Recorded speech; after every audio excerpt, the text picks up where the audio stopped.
Aujourd'hui, c'est les burgers. Ça me fait plaisir, ça fait longtemps que j'en ai pas fait, je suis super content. Du coup, on est là. On va mettre quoi dans le burger? Très bonne question. On a du fromage du Nord qui ressemble très fort à du cheddar, vous allez voir. Nous allons mettre des oignons confits, nous allons mettre de la moutarde, parce que j'ai de la moutarde, donc je me la pète un peu. En fait, on va faire notre propre sauce, une sauce que j'ai imaginée dans ma tête, une espèce de ketchup moutarde, mais mélangée, vous allez voir. Pas de légumes, si salade. On aura de la salade, bien sûr. Salade, oignon, fromage, viande, et voilà. Ouais, je suis sûr que je vais faire mes pains. Toujours. Alors, si je faisais pas mes pains, je ne pourrais plus me regarder dans le retour caméra, comme on dit. Pour ça, 100% maison. On va commencer bientôt les pains, parce que non, les gens vont se dire pas acceptable. Les amis, il va falloir pas mal de choses aujourd'hui. C'est pas d'allure chimique, de l'allure sèche instantanée boulangère. Donc un café, bien gonflé comme ce biceps. Ouf. Il nous faut de l'eau, presque chaude mais pas chaude, comme de l'eau que vous mettriez pour votre bain. Donc 50 grammes d'eau. Pas mal, non? Je laisse tranquillement un petit peu la levure se réveiller. Et ensuite je vais y ajouter une petite quantité de farine là-dedans, ça va faire quand même une espèce de petit levain, vous allez voir. Donc je vais ajouter une partie de la farine. On va essayer de garder le mélange assez hydraté, on va dire. Donc qu'est-ce qu'un mélange hydraté? C'est-à-dire que si vous mettez toute la farine dans l'eau, et que vous mélangez, ça va faire plein de grumeaux. Alors que là, si vous mettez petit à petit la partie solide, donc la farine dans le liquide, vous allez pouvoir mieux contrôler la texture de votre pâte. Pour la farine, prendre la farine à pizza, parce que c'est une farine assez riche en protéines. Les protéines, c'est ça qui va faire que c'est élastique. Donc je vais y ajouter déjà 50 grammes de farine là-dedans, dans ce mélange, avec de l'eau et de la levure.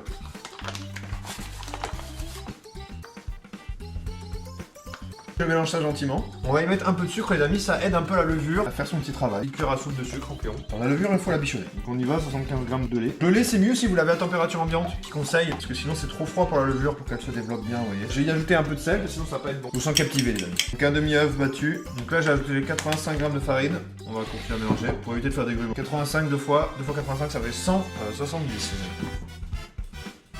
Il ne restera plus que 30 grammes de farine à ajouter si on en a besoin. Si vous voyez que le mélange il est de la consistance que vous voulez, vous pouvez vous arrêter. Et à la fin, on va finir par pétrir pour que ça soit bien élastique et que quand ça pousse, pas la salle, hein, quand ça pousse dans le bol, eh bien ça gonfle, et après quand on le cuit, c'est moelleux parce que vous avez cuit un truc à gonfler, hop, ça s'arrête, c'est tout moelleux dedans. Et regardez cette petite pâte à pain là, et là on donne tout. On lui montre qui on est masseur kinésithérapeute, on lui fait la folie quoi. C'est l'être aimé, il faut lui faire ce massage vigoureux et régénératif. Du coup, une petite noix de beurre, et il va fondre dans la pâte, ça va être sympa.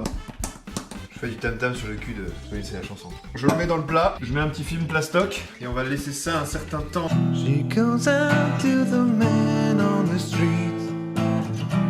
Sir, can you help me? It's cold and I know where to sleep.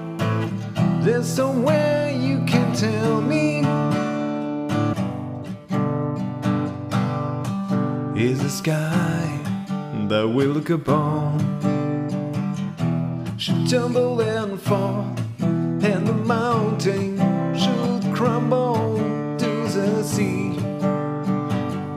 Oh là là, comme elle a bien gonflé cette pâte. On lui met un pain dans sa gueule comme ça. Donc je vais partager en deux et après encore en deux. Là attention, on prend le centre, on le ramène au milieu et on fait ça à répétition pour que ça fasse une belle boule bien comme il faut. S'il y a des gens sur YouTube qui me voient et qui disent ah c'est bien ce mec, j'ai envie d'aller le voir en live, ils viennent me voir. Les moules du burger, je les mets là.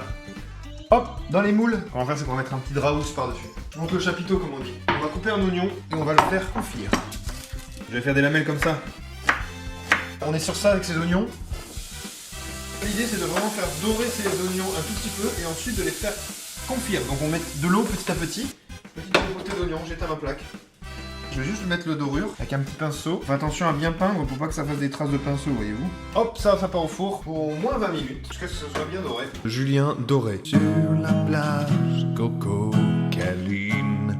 Sur la plage, Coco. Je fais juste la petite sauce. Une cuillère à café de moutarde. Un petit peu de concentré de tomate. Ça va donner un petit côté sucré. On va déjà mélanger ça. Faire un peu de ketchup moutarde, voyez-vous. I never opened myself this way. Love is ours, we're living our way. All these words I don't just say, and nothing else matters. Ça va sortir les pains. Pouf, les pains burgers. Donc là c'est parti les steaks. On envoie le fromage par-dessus le steak. Regardez comme ils sont beaux ces pains. Comme ils sont délicieux quand ils ferment les yeux. La sauce. J'aime bien mettre la salade direct sur la sauce comme ça. Elle ne s'enfuit pas. Je vais pas manger les 4, hein. Je suis pas un cinglé. Je pourrais dans d'autres contextes, mais là non. Les petits oignons par-dessus. C'est messieurs les burgers. Eh, ils ont de la gueule quand même, hein. C'est pas la bande à Basile, là, hein. Et vous voyez, les pains sont moelleux comme jamais. On va prendre un plaisir inouï. C'est un régal. Des protes, du muscle, de l'amour. Et je vous fais des gros bisous.